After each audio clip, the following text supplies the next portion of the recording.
Shalom. Renungan kali ini berjudul Takut akan Tuhan oleh Evangelis Lokamanya Prawiro. Ayat kunci Amsal 1 ayat 7. Takut akan Tuhan adalah permulaan pengetahuan dan hikmat. Takut akan Tuhan mengandung unsur takut, kagum, hormat, dan memuliakan. Berserah adalah buah dari takut akan Tuhan. Takut akan Tuhan sesuatu yang hanya bisa kita mengerti melalui Roh Kudus. Ketika kita menghadapi situasi, keputusan, masalah, atau kebutuhan, takut akan Tuhan membuat kita bertanya, menurut Allah bagaimana dengan ini? Itu harus menjadi pertanyaan kita, bukan bagaimana menurut kita, atau bagaimana kita mendapat apa yang kita mau, tetapi menurut Allah bagaimana dengan ini? Takut akan Tuhan selalu mendorong kita untuk menyenangkan Tuhan. Memiliki rasa takut akan Tuhan sama dengan jangan ada Tuhan lain selain Allah. Untuk mematuhi ini, kita harus menjadikan Allah melebihi segalanya. Tidak ada yang lain dalam hidup kita, apakah pengaruh pribadi atau keinginan yang berada sejajar dengan Tuhan. Nabi Yesaya memberi gambaran nubuatan mengenai Yesus. Ia disebut tunas dari tunggul Isai. Yesaya 11 ayat 1 dan 2. Suatu tunas akan keluar dari tunggul Isai, dan taruk yang akan tumbuh dari pangkalnya akan berbuah. Roh Tuhan ada padanya, roh hikmat dan pengertian, roh nasihat dan keperkasaan, roh pengenalan dan takut akan Tuhan.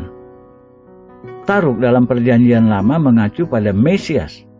Selain itu, dalam Wahyu 1 ayat 4, Alkitab berkata, dari Yohanes kepada ketujuh jemaat yang di Asia Kecil, kasih karunia dan damai sejahtera menyertai kamu, dari Dia yang ada dan yang sudah ada dan yang akan datang, dan dari ketujuh roh yang ada di hadapan tahtanya.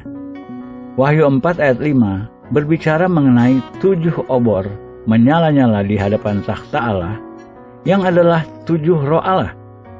Hanya ada 1 Roh Kudus, namun Dia memiliki 7 aspek atau manifestasi bagaimana Ia bekerja. Kita bisa temukan 7 roh atau 7 manifestasi dari Roh Kudus dalam Yesaya 11 ayat 2. Yang pertama adalah Roh Tuhan, pribadi pertama sebagai Roh Allah. Roh Kudus berbicara kepada gereja dalam pribadi pertama sebagai Tuhan. Di sini Allah Bapa, Allah Anak, dan Allah Roh Kudus adalah Tuhan. 2 manifestasi Roh Kudus berikutnya dalam Yesaya 11 ayat 2 adalah roh hikmat dan pengertian. 2 lainnya adalah roh nasihat dan keperkasaan. Dan 2 manifestasi terakhir adalah roh pengenalan dan takut akan Tuhan. Yesaya 11 adalah gambaran Mesias, Yesus yang kesenangannya ialah takut akan Tuhan dalam ayat 3. Ini adalah satu manifestasi yang menjadi fokus dari Roh Kudus, takut akan Tuhan. Jika Yesus sendiri perlu takut akan Allah, tidakkah kita juga perlu? Takut akan Tuhan datang hanya melalui Roh Kudus. Tanpa itu, kita belum lengkap secara spiritual dan sangat rentan terhadap kesombongan dan jebakan iblis. Ibrani 5 ayat 7-8 memberi pewahyuan kenapa Allah Bapa selalu mendengar doa-doa Yesus. Dalam hidupnya sebagai manusia, Ia telah mempersembahkan doa dan permohonan dengan ratap tangis dan keluhan kepada Dia yang sanggup menyelamatkannya dari maut, dan karena kesalehannya Ia telah didengarkan.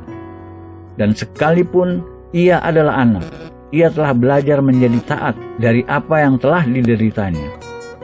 Allah mendengar doa-doa Yesus karena Yesus selalu berdoa dengan takut akan Tuhan. Dalam kesedihan yang mendalam dan penderitaan yang berat, Yesus berdoa kepada Bapanya di surga, ya Bapakku, jikalau Engkau mau, ambillah cawan ini daripadaku, tetapi bukanlah kehendakku, melainkan kehendak-Mu lah yang terjadi. Lukas 22 ayat 42. Pernyataan berserah seperti ini melambangkan takut akan Tuhan. Tuhan, janganlah saya menentukan apa-apa di hadapan-Mu. Jangan ada yang lebih penting daripada kehendak-Mu. Ini adalah dasar dari takut akan Tuhan. Alkitab menyatakan dengan jelas bahwa takut akan Tuhan adalah satu-satunya sumber hikmat. Hikmat Allah dinyatakan dalam seluruh alam semesta. Seluruh hikmat Allah mencengangkan. Pikiran kita yang terbatas tidak mampu mengertinya. Namun Allah berkata pada kita, intinya, jika kita ingin memperoleh hikmat-Nya, jika kita ingin Allah melepaskan hikmat-Nya kepada kita, hanya ada satu jalan, takut akan Tuhan. Hikmat menghasilkan pengertian. Pengertian dan pengetahuan mengenai orang-orang atau situasi-situasi yang mana jauh di atas kepintaran. Seseorang dengan pengertian dapat melihat jauh ke dalam diri orang yang ia hadapi dan situasi yang harus ia atasi.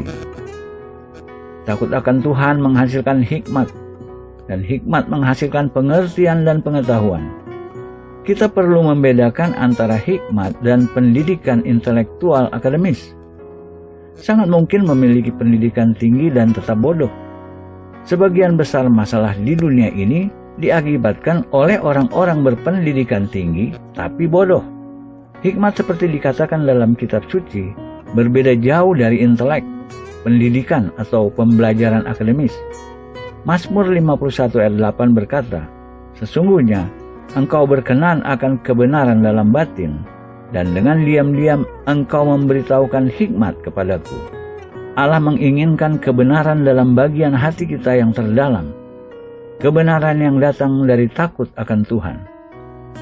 Ketika kita memiliki kebenaran di bagian hati kita yang terdalam, Dia menjanjikan kita akan mendapatkan hikmat. Hikmat tidak sama dengan intelek, karena tidak berada dalam pikiran atau berasal dari pikiran.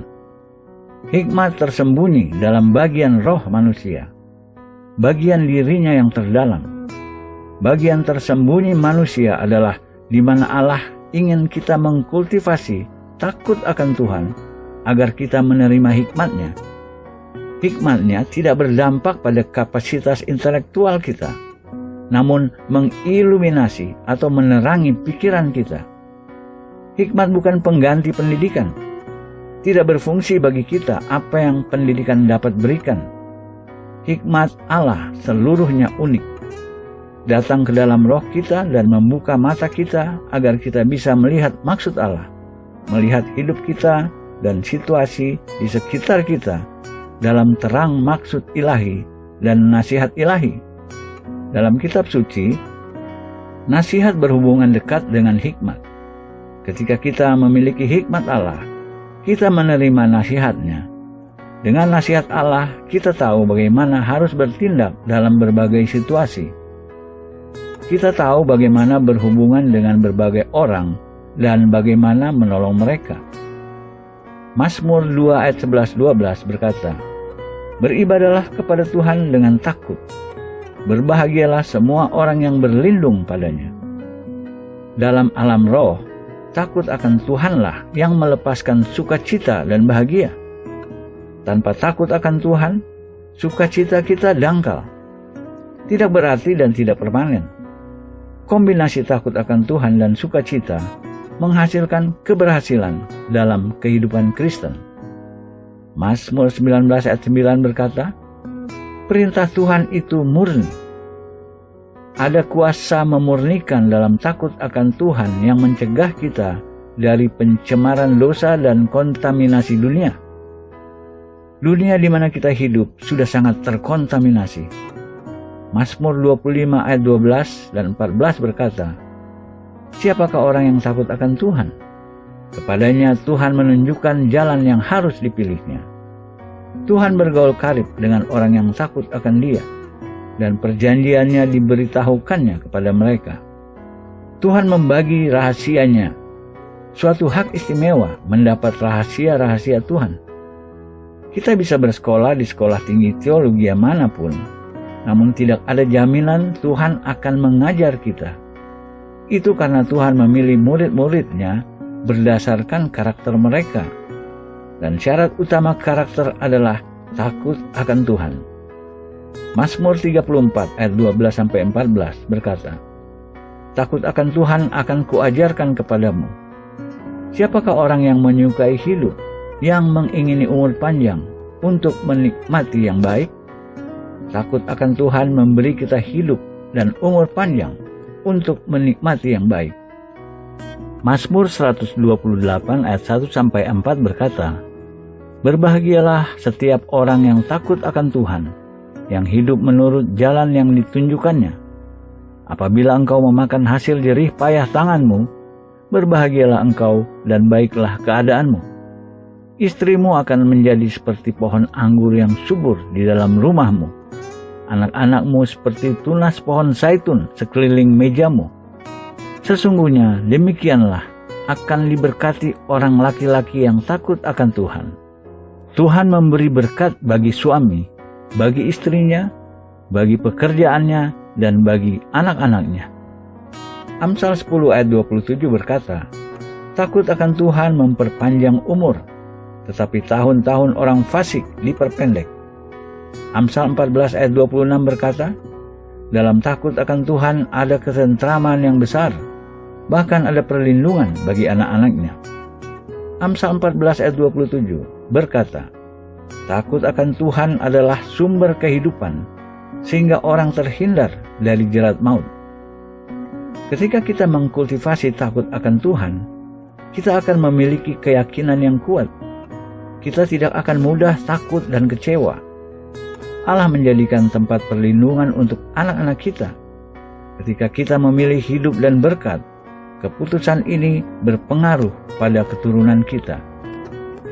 Amsal 19 ayat 21 berkata, "Banyaklah rancangan di hati manusia, tetapi keputusan Tuhanlah yang terlaksana." Jika kita memiliki takut akan Tuhan, kita akan dipuaskan secara permanen. Amsal 22 ayat 4 berkata, "Ganjaran kerendahan hati dan takut akan Tuhan adalah kekayaan, kehormatan, dan kehidupan." Kita harus memiliki kerendahan hati dan takut akan Tuhan. Olehnya Allah menjanjikan kekayaan, kehormatan, dan kehidupan. Amsal 23 ayat 18 berkata, "Karena masa depan sungguh ada, dan harapanmu tidak akan hilang." Faedah dari takut akan Tuhan melampaui waktu dan kekekalan. Faedah-faedahnya tidak terbatas hanya di dunia. Apakah syarat utama agar kita mengkultivasi takut akan Tuhan?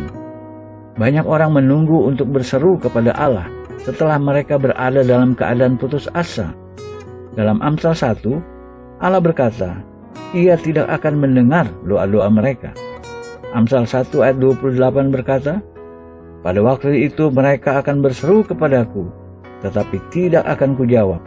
Mereka akan bertekun mencari aku, tetapi tidak akan menemukan aku." Sekali lagi, pengetahuan dan takut akan Tuhan menjadi kesatuan. Karena orang-orang yang dibahas dalam nas di atas tidak memiliki takut akan Tuhan, Allah menolak mereka. Takut akan Tuhan tidak akan ada dalam diri kita kecuali kita memilihnya. Keputusan ada pada kita.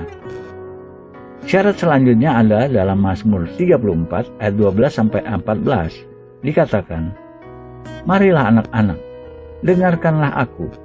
Takut akan Tuhan akan kuajarkan kepadamu. Siapakah orang yang menyukai hidup, yang mengingini umur panjang untuk menikmati yang baik? Jagalah lidahmu terhadap yang jahat, dan bibirmu terhadap ucapan-ucapan yang menipu." Tidak ada pembimbing selain Roh Kudus yang bisa mengajar kita takut akan Tuhan.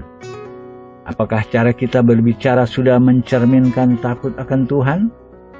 Amsal 3 ayat 7 berkata, "Janganlah engkau menganggap dirimu sendiri bijak. Takutlah akan Tuhan dan jauhilah kejahatan." Kesimpulan, begitu banyak dari Alkitab dan iman Kristen bertentangan dengan hikmat dan cara-cara dunia. Dunia berpikir dengan cara lain. Dunia memiliki standar dan bekerja berdasarkan prinsip-prinsip yang berbeda. Ketika Allah mewahyukan firman-Nya, biasanya bertentangan dengan cara-cara dunia. Melalui firman-Nya, kita bisa terhindar dari jebak hawa nafsu dosa dan cara-cara duniawi. Ada jarak besar yang manusia tidak dapat jembatani antara cara-cara Allah dan cara-cara manusia yang berada dalam kodrat duniawi. Sedangkan cara-cara Allah berada dalam kodrat surgawi. Yesaya 55 ayat 8 dan 9 berkata, "Sebab rancanganku bukanlah rancanganmu, dan jalanmu bukanlah jalanku. Demikianlah firman Tuhan. Seperti tingginya langit dari bumi, demikianlah tingginya jalanku dari jalanmu, dan rancanganku dari rancanganmu." Namun ada kabar baik. Allah sudah memberikan jalan di mana cara-caranya dan pikiran-pikirannya bisa dibawa ke dunia dan bahkan diimpartasi kepada kita. Ini dilakukan melalui firman-Nya, melalui sebuah konsep takut akan Tuhan, di mana kita bisa memperoleh hikmat. Yesaya 5 ayat 11 berkata, "Demikianlah firman-Ku yang keluar dari mulut-Ku. Ia tidak akan kembali kepadaku dengan sia-sia, tetapi ia akan melaksanakan apa yang Ku kehendaki dan akan berhasil dalam apa yang Kusuruhkan kepadanya." Takut akan Tuhan mengandung unsur takut, kagum, hormat, dan memuliakan. Berserah adalah buah dari takut akan Tuhan. Amin.